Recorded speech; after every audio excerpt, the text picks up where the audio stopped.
what the hell is going on with British politics right now?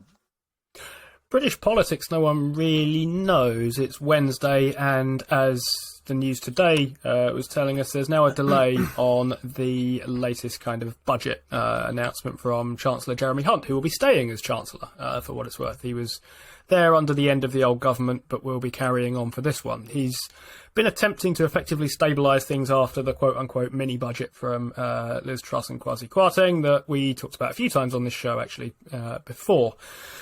In UK stocks, I think they've been reacting a fair bit to UK politics, for what it's worth. The FTSE's been up quite a bit since then. And if you're trying to figure out why, I think it comes back to that interest rates thing, more or less. Change in Prime Minister means that we're almost certainly not getting that mini-budget thing.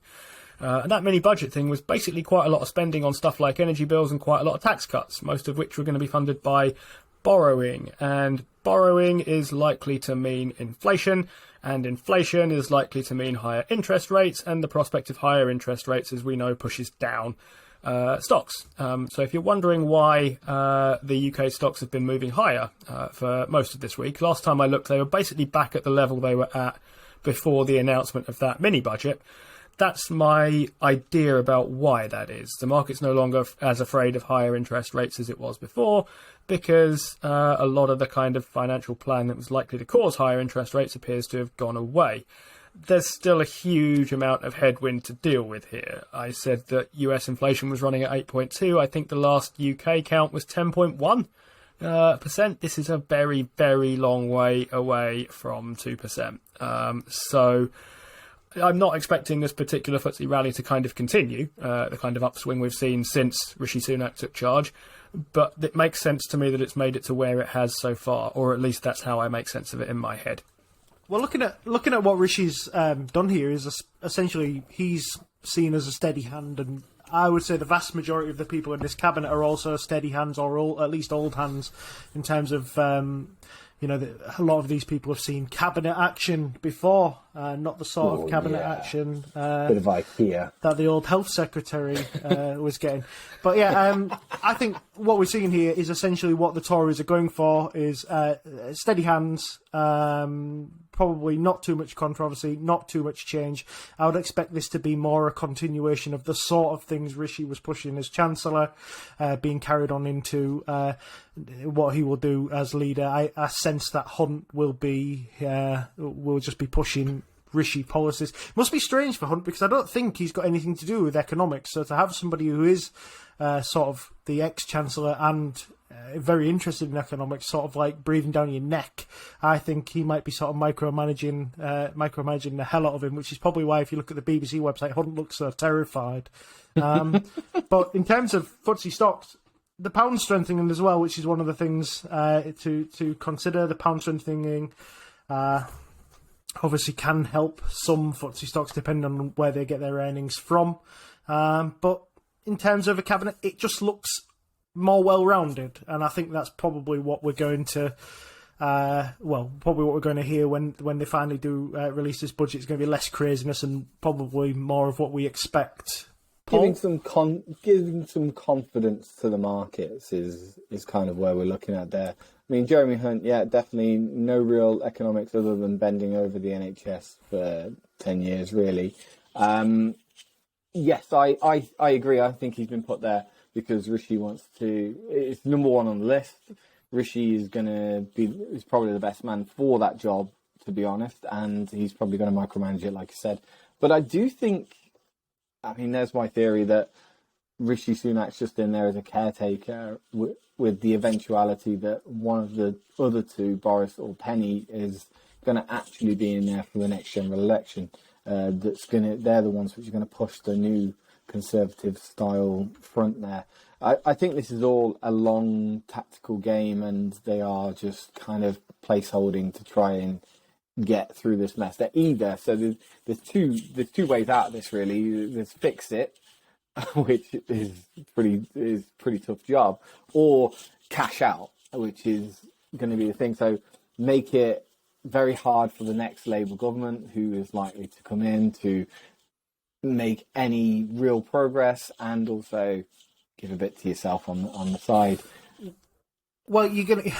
This is damage limitation now from the Tories, isn't it? Because in 2 years, it's not going to be enough time, you wouldn't expect, to turn around the sort of lead that Starmer has in the polls, plus the general ill feeling we seem to always have to any leader who comes in without a general election. I think I can't remember a time when that's ever really, no, in recent memory anyway, whether that's actually worked. No. So yeah, I think Rishi, if the polls improve and the Tories, look like they're going to not lose hundreds and hundreds of seats, then I would fully expect Rishi to be in for the general election, and whether he chooses to stay on afterwards is up to him. I suppose it depends on how devastating the defeat is. But Steve, did you want to chime in before we move on to Barclays, or are you? Couple of quick thoughts on this, I guess. I liked your point about Jeremy Hunt not being an economist particularly. What that reminded me of in the most recent memory that I have of these things was Gordon Brown's Prime Minister stint with Alistair Darling as a Chancellor, who was also not an economist, but Gordon Brown had a very long and very detailed and I think pretty successful by most standards tenure as a Chancellor. And that, of course, ended disastrously badly for the Labour Party. So I wonder whether there's something similar kind of going on here. Of course, Rishi Sunak's not far away from having been thinking about these kind of matters, and it makes sense that he would have a closer eye on economy matters than he would on, say, the Foreign Office or something like that. But I worry for people's energy bills in the short term. I think the reason Liz Truss beat Rishi Sunak in that Tory leadership election is because her policy of, I'm going to get people's energy bills down, was popular and was a vote winner, and kind of that front and centre was attractive. Rishi Sunak has never been of that kind of view. He was, of course, Chancellor under Boris Johnson when people thought their energy bills were going to go through the roof. Exactly where they come down, I'm not sure. Jeremy Hunt does want to cap them, but only till April. So I'm concerned about the prospect of rising energy bills, personally.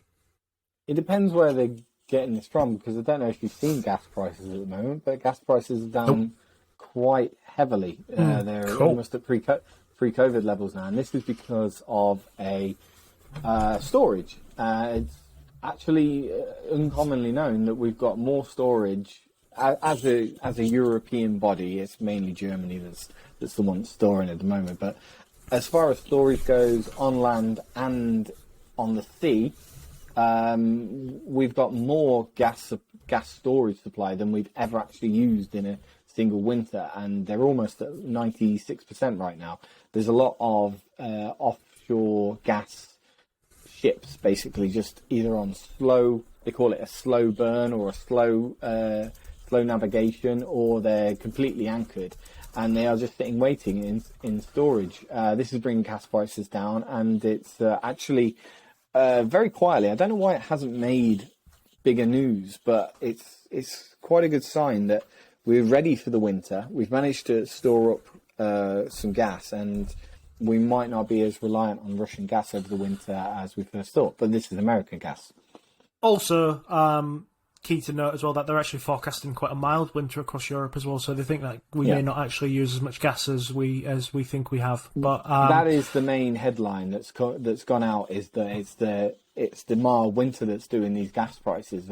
People are not as worried because of this potential mild winter, but who the hell has ever been able to forecast above 10 days? I don't think anyone has actually ever been able to do that, and that's what I'd be worried about in that one. I think the real story is underneath, and it's those building up of gas reserves to get us through. And I don't know why it's not making big news, but that seems to be the reason why the prices have come down so much. It's not scary, it doesn't sell papers. Possibly, and it's very interesting.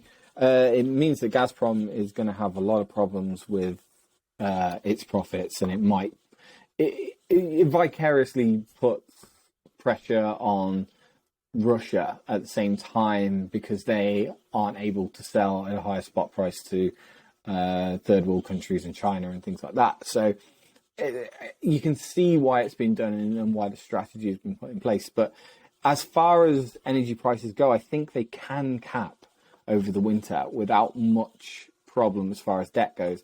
In April, it will definitely go up. There's no doubt about that, because some of the energy comes from oil.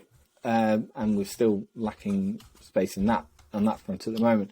But I think it might not go up as much as you think in April. That's what I'm forecasting.